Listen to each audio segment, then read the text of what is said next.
Good evening, I'm Jennifer Griswold. A man critically injured last week while repairing potholes with his contracted work crew remains in the hospital. He still hasn't woken up. His family holds out hope for him, and they also want people to remember to drive cautiously around people working on the side of the road. Morning anchor Maya Sign spoke to the family, who only speaks Spanish, as they wait and hope. We don't know when he's going to wake up. We don't know how many days he'll be like this, how many weeks, or however long it'll be. Outside of the hospital where her brother-in-law fights for his recovery, Lency Andrade recalls last week when she got the call no family member hopes to get. When I got to the hospital, it was very emotional. Everyone was gathered. I saw my sister, his wife crying, our family. So when I got here, I imagined the worst. Her brother-in-law, 24-year-old Sergio Rodriguez Lopez, was hit by a Dodge truck while repairing a pothole near 120th and Blondo, causing him a major brain injury.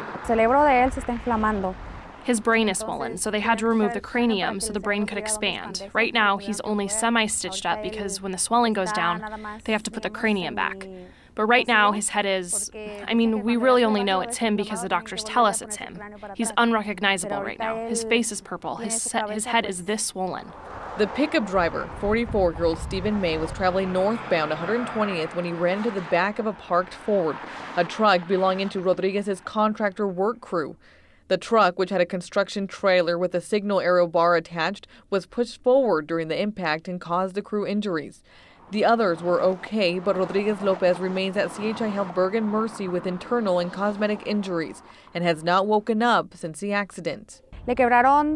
He also has 3 broken ribs on one side and 4 broken ones on the other. One of those ribs ruptured his kidney. Now his family, including his pregnant wife, who had just found out she was carrying their first child the week before his accident, are praying for him to wake up. We hope others join us in praying for my brother-in-law, because the more prayers he has, the stronger the prayer and the more the man upstairs can hear us. As for the driver, Andrade says they don't blame him. Right now, we aren't interested in the driver and if he's facing charges or not. That doesn't help us in any way. What we want is for Sergio to wake up, to recover from this, because he's a young guy. He's barely 24 years old. We want him to wake up and be with his wife and family. Andrade does hope other drivers are more conscious while driving, especially around work crews, because as she now knows, crashes can happen in an instant.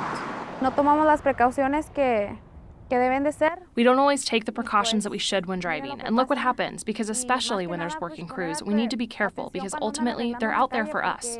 They're repairing our roads, because we all know that with the potholes, it hasn't been safe. So this happened to my brother-in-law, but it affected us as a family, even the family of the guy who caused the crash. There's so many of us who are impacted by this right now. Omaha police tells us the crash is still under investigation. As for Sergio, his pregnant wife and his family have not left his side, and they are concerned he will not make a full recovery. People in the community have stepped up to help the family. A local gym is hosting a Zumba-thon this weekend to raise money for them. We have those details on our website, 3newsnow.com.